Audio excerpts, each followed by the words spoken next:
في رساله انا بس هسي دار اقول لكم في حاجه كده، دار اوريكم. لا ده اكتر زول واعي وفهمها صح، عرف نفسه انه حميتي ده مضيعه وساكن له سراب كويس.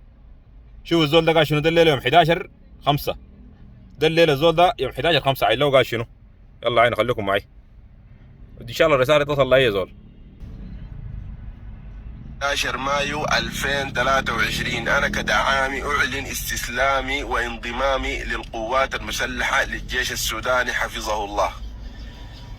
صراحة حميد ضيعنا وشردنا وكتلنا وورطنا وما لنا أي ذنب. نحن لما انضمينا له قال إنه رجل عنده وطنية، رجل داير يدافع عن الوطن وعن المواطن، طلع إنسان خاين، إنسان عميل،